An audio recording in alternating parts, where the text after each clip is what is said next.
December 9, 2017 is the new Tesla megabattery for South Australia the game changer it's made out to be. Tim Hollo, Executive Director of the Green Institute, joins us from Canberra, Australia to separate fact from fiction in what he calls the post-truth world. Sharmini Peries. It's the Real News Network. I'm Sharmini Peries coming to you from Baltimore. Elon Musk's Tesla recently installed the largest grid-scale lithium battery to be paired with the wind farm in South Australia. Somewhat predictably, the coal industry in Australia lobbied against it and in fact, had previously blamed renewable energy for South Australia's statewide blackouts that occurred after massive storms. But was renewable energy at fault for power outages? And is the sparking new Tesla megabattery the game changer for renewable energy that Elon Musk and others would have us believe?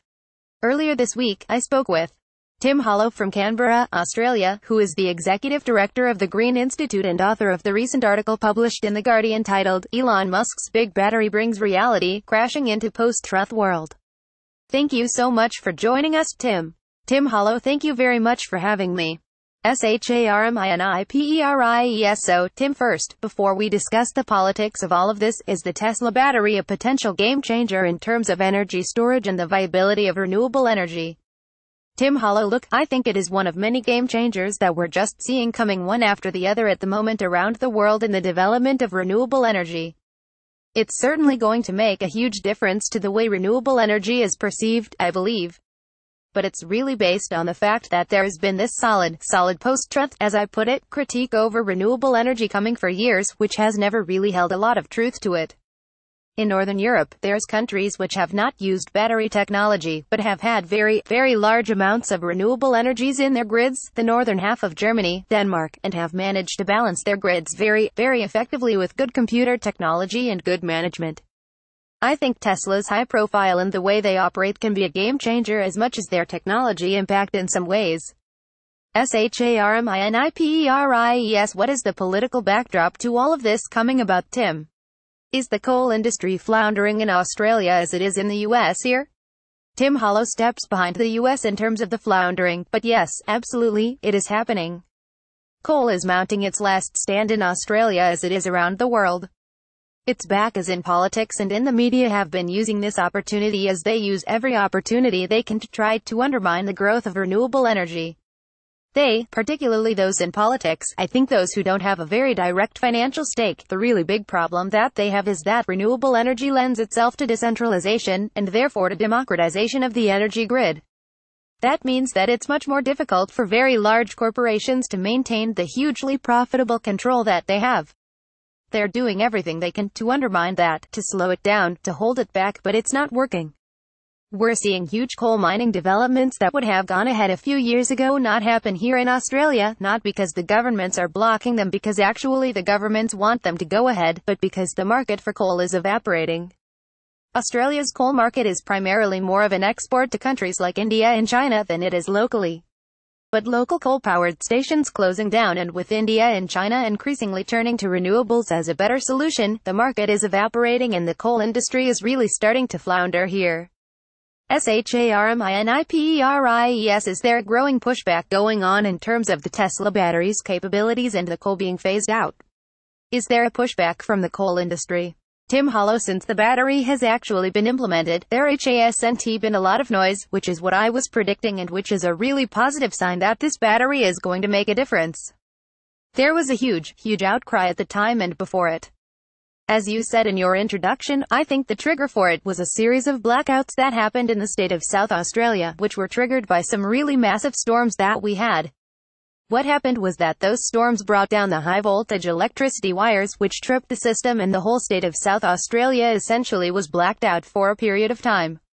Now, what happened then was that the coal companies and their political backers and their media backers immediately jumped on this because South Australia has long been a leader in renewable energy development, particularly wind but also solar power.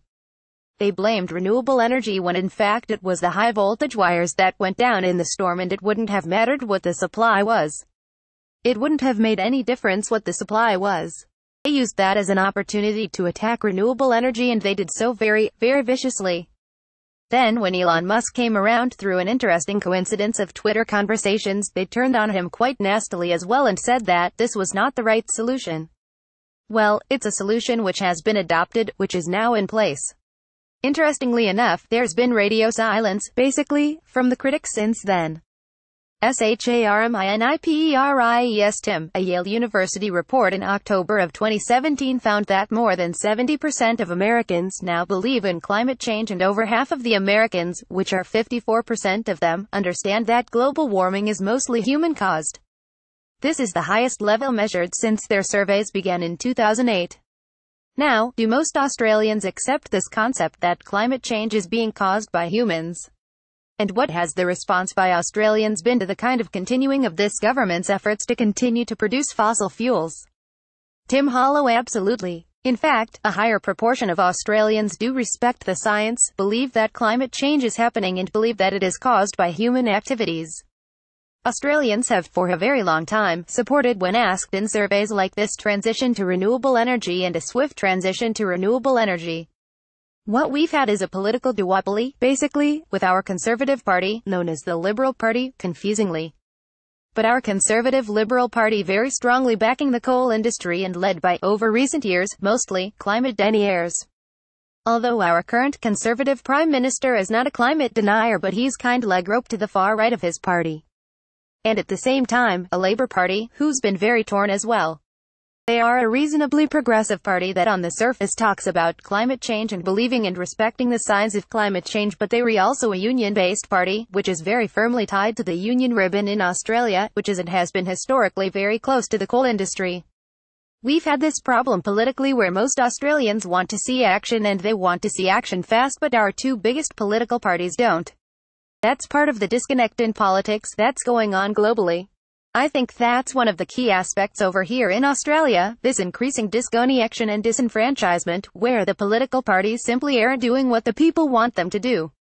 Sharmini Peries right.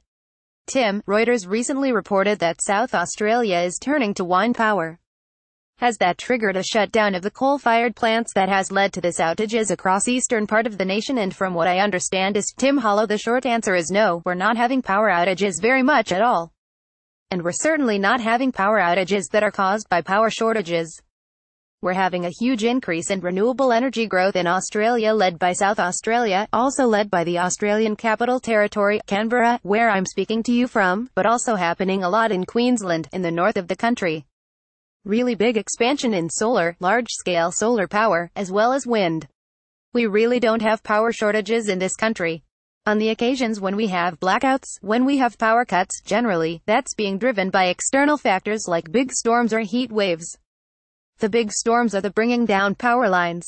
We're having most of the storms which has been attributed to climate change, and of course the heat waves that we have here in Australia. Extreme heat in large parts of this country are obviously attributable to climate change.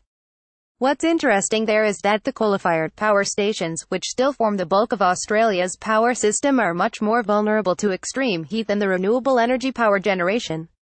And also, the centralized nature of a coal-based power system is also much more vulnerable to extreme weather than a decentralized renewable energy and battery-backed power system. So, yeah, as I said, the short answer is actually our power grid is extremely stable here in Australia. It's extremely reliable and we don't have many power outages. This interesting political line that's been being run that we have what's called the energy trilemma, that we need to balance reliability, cost and emissions of the power system, where conveniently the Conservatives put emissions right down the bottom of the pile and talk about trying to keep power reliable and cheap. Actually, coal is not serving either of those purposes either. It's not more reliable than a renewable system, and it's no longer cheaper than a renewable system either. Sharmini Peries, thank you so much for joining us today and look forward to more reports from Australia. I thank you. Tim Hollo, thank you very much for having me. Sharmini Peries, and thank you for joining us here on the Real News Network. Comments: our automatic spam filter blocks comments with multiple links and multiple users using the same IP address. Please make thoughtful comments with minimal links using only one username. If you think your comment has been mistakenly removed, please email us at contact@theralnews.com.